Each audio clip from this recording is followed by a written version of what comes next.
ओम नमः शिवाय। हिंदू धर्म में महादेव के एक से बढ़कर एक भक्तों का वर्णन मिलता है, किंतु उनमें से एक भक्त ऐसे भी थे जो किसी भी पूजा विधि को नहीं जानते थे। उन्होंने हर वो चीज़ की जो शास्त्र विरुद्ध है और जिसे पाप माना जाता है, किंतु फिर भी महादेव ने उन्हें दर्शन दिए। वे इस बात को सिद्ध करते हैं कि महादेव केवल अपने भक्त के भाव देखते हैं, पद्धति नहीं। उनका नाम था कनप्पा। इनके जन्म के विषय में कई कथाएं प्रचलित हैं। मूल रूप से ये एक तमिल भील परिवार में जन्मे। इनके पिता का नाम राजा नाग एवं माता का नाम उडुपुरा था। दक्षिण भारत, विशेष रूप से तमिलनाडु में इनकी बड़ी महत्ता है। ये उन 63 तमिल संतों में से एक हैं जिन्हें नैनार कहा जाता है। इनकी पत्नी का नाम नीला बताया गया है। ये एक व्याध थे जो शिकार कर अपना पालन पोषण करते थे। इनके जन्म के विषय में मान्यता है कि द्वापर युग में जब महादेव ने पांडु पुत्र अर्जुन की परीक्षा लेकर उन्हें पाशुपतास्त्र प्रदान किया, तब अर्जुन ने उनसे प्रार्थना की कि वे अगले जन्म में उनके महान भक्त बने। भगवान शंकर ने उन्हें ये आशीर्वाद दे दिया। कलयुग में अर्जुन ही कनप्पा के रूप में जन्मे और महादेव के अनन्य भक्त बने। एक बार कनप्पा आखेट करते करते बहुत दूर जंगल में निकल गए। वहां उन्हें एक अत्यंत ही प्राचीन और जीर्ण मंदिर दिखा। जब वे उस मंदिर के अंदर पहुंचे तो उन्हें एक दिव्य शिवलिंग के दर्शन हुए। उसके दर्शनों से ही कनप्पा के मन में शिव भक्ति का संचार हो गया। उन्होंने तुरंत ही उस मंदिर को साफ किया। उनके मन में उस शिवलिंग की पूजा करने का विचार आया, पर उन्हें शिव पूजा के बारे में कुछ भी नहीं पता था। जब उन्होंने सोचा कि महादेव को कुछ खाने और पीने को ही दे दिया जाए, ये सोचकर वे जंगल गए और वहां एक जानवर का शिकार किया। उसे काटकर वे उसका मांस एक पत्तल में लेकर चले। दूसरे हाथ में उन्होंने एक पात्र में मधुमक्खियों के छत्ते से कुछ मधु इकट्ठा कर लिया। जल के लिए कोई और उपाय न दिखा तो उन्होंने अपने मुंह में ही जल भर लिया। वे वो सामान लेकर मंदिर आए तो देखा कि शिवलिंग पर कुछ सूखे पत्ते टूटकर गिर गए हैं। उन्होंने अपने पैर से शिवलिंग से पत्ते हटाए।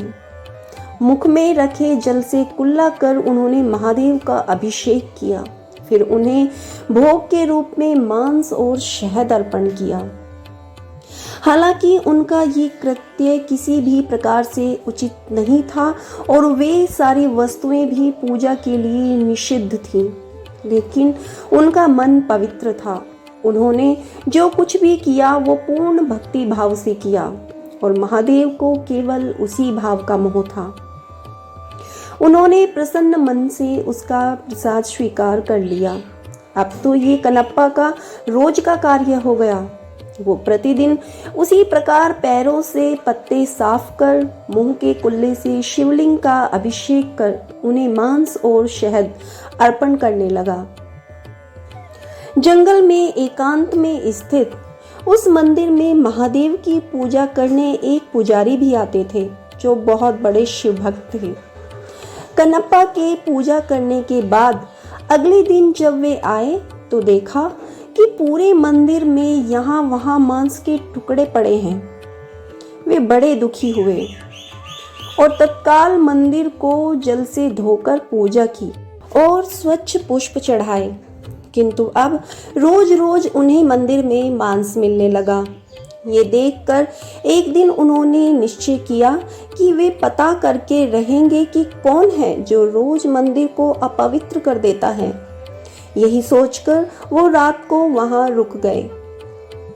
रोज की भांति कनप्पा वहां आए और उन्होंने पैर से पुजारी द्वारा शिवलिंग पर चढ़े पुष्प हटाए। कुल्ले से उनका अभिषेक किया और फिर शिवलिंग पर मांस और मधु चढ़ाया। पुजारी मंदिर के एक कोने से छिपकर ये देख रहे थे। उन्हें ये देखकर बड़ा क्रोध आ रहा था।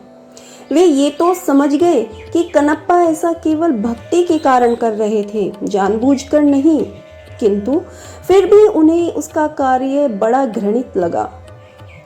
उसी समय उनके मन में विचार आया कि मैं इतने समय से शुद्ध चीजों से महादेव की पूजा करता हूँ, फिर भी मुझे उनके दर्शन नहीं हुए। फिर भला इस घृणित पद्धति से पूजा करने वाले से भला महादेव कैसे प्रसन्न हो सकते हैं। वे पुजारी भी महादेव के भक्त थे, इसलिए अपने भक्त का अभिमान भंग करने के लिए उन्होंने एक लीला रची। कनप्पा ने देखा कि अचानक शिवलिंग की एक आंख से रक्त बहने लगा है।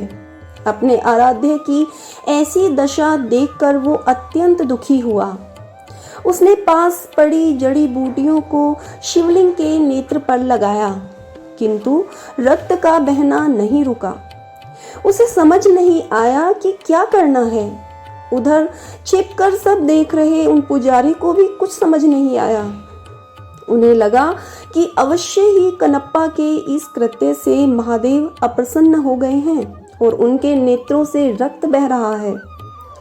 उधर कनप्पा मारे दुख के रोने लगे।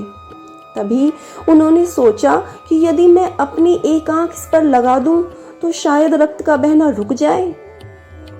ये सोचकर उन्होंने अपने एक बाण से अपना एक आंख निकाला और शिवलिंग के नेत्र पर रख दिया।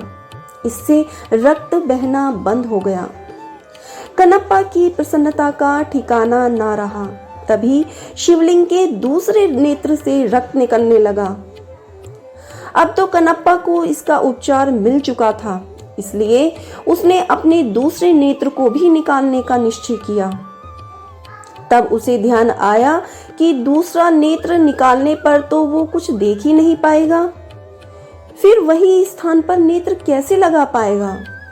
ये सोचकर उसने अपने पैर का अंगूठा शिवलिंग के नेत्र पर रखा ताकि वो नेत्रहीन होकर भी अपने नेत्र सही स्थान पर लगा पाए। फिर जैसे ही उसने अपने बाण से अपना नेत्र निकालने का प्रयत्न किया, महादेव ने स्वयं प्रकट हो उसका हाथ पकड़ लिया। अपने आराध्य के दर्शन होते ही कनप्पा उनके चरणों में गिर पड़ा। महादेव ने उसके दोनों नेत्र ठीक कर दिए। तब बाहर छिपकर सब देख रहे ब्राह्मण भी अंदर आकर महादेव के चरणों में गिर पड़े।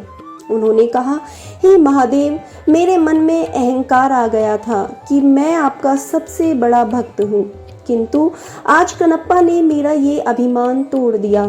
इनके कारण ही मुझे आज आपके दर्शनों का सौभाग्य मिला है। मुझे आज समझ आ गया है कि आपको केवल भाव से ही प्राप्त किया जा सकता है, किसी पूजा पद्धति से नहीं। तब महादेव ने दोनों को आशीर्वाद दिया और अंतर्ध्यान हो गए। वर्तमान में आंध्र प्रदेश के तिरुपति जिले के कालहस्ती नामक जगह पर महादेव का वही शिवलिंग श्री कालहस्ती महादेव के नाम से स्थापित है। मान्यता है कि भक्तराज कनप्पा ने इन्हीं शिवलिंग पर अपने नेत्र अर्पण किए थे। हर हर महादेव। धन्यवाद।